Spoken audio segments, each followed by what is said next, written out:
Hello. For over 40 years, blood doping has been used in sports. Blood doping is the misuse of substances and/or certain techniques to optimize oxygen delivery to muscles with the aim of increasing performance in sports activities. Blood doping is most common in endurance athletes such as marathon runners, skiers, and cyclists. In the year 1984, blood doping was deemed illegal by the International Olympic Committee. Blood doping allows for an artificial increase in the athlete's red blood cell mass, which ultimately helps the athlete work harder and for a longer period of time during their endurance competition. The main focus of this presentation will surround the question of, should blood doping be allowed in all levels of sport? The following will discuss the benefits and dangers of blood doping, as well as the spirit of sport and coercion that will facilitate in deciding whether or not blood doping should be legal in sports. Endurance sports and elite events require high levels of speed, longer endurance, and an increased aerobic activities to ensure optimum performance. To a competitor, seconds matter most when determining a silver or a gold medal winner. When trying to guarantee a win or continuing a winning streak, some athletes resort to blood doping methods to gain an advantage over their opponents. There are 3 widely known ways in which athletes blood dope. They include blood transfusions, injecting a molecule called human erythropoietin, or EPO, and injecting synthetic oxygen carriers. These processes allow for an enhancement of the process in which oxygen is transported from the blood to skeletal muscles. The rate at which oxygen is carried to the skeletal muscles depend on 3 factors: cardiac output, hemoglobin concentration, and extraction of oxygen.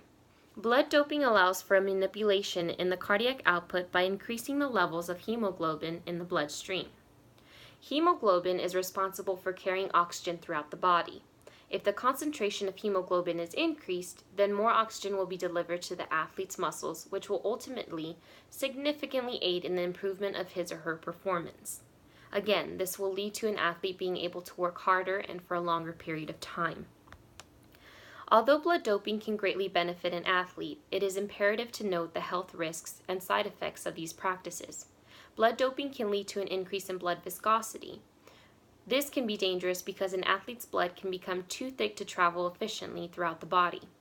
Another health risk is that blood clots can form and can ultimately lead to a heart attack or stroke because blood cannot circulate through the heart and throughout the brain.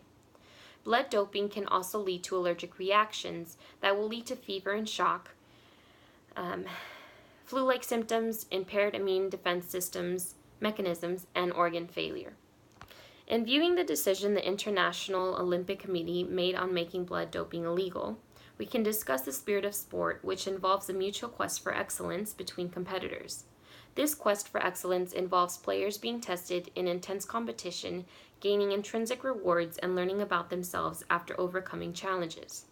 Sport is all about learning how to make tactical choices, mastering strategic skills, and pushing one's limits. Athletes who blood dope are seen as having an unfair advantage over their competition, which ultimately ruins the spirit of sport. Although athletes re-inject their own blood, it can be argued that this practice is unnatural because the human body does not create as much hemoglobin that they are injecting themselves with at one time or bout of intense exercise. Another argument that can be made against blood doping is that allowing this practice in professional sports will be coercive. If doping was legal, athletes who do not wish to blood dope will be pressured into these practices because they worry they cannot keep up with the same intensity and duration that their fellow blood doping athletes can. Furthermore, if blood doping was allowed, young amateur players who look up to professional athletes who blood dope will feel that they need to do the same in order to compete at a higher level. In conclusion, my opinion is that blood doping should remain banned in not just the professional level, but all levels of sports. There have been deaths that have been associated with blood doping, but there have also been many athletes who have succeeded and have won gold medals with the help of doping.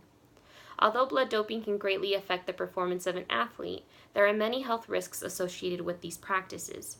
It can be argued that blood doping can ruin the spirit of sport because it allows for an unfair advantage because not all athletes wish to take these risks in order to better their performance. Allowance of blood doping can lead to coercion, not just for other professional athletes, but for young athletes who aspire to make it to the professional level as well. Blood doping should remain illegal in all levels of sport.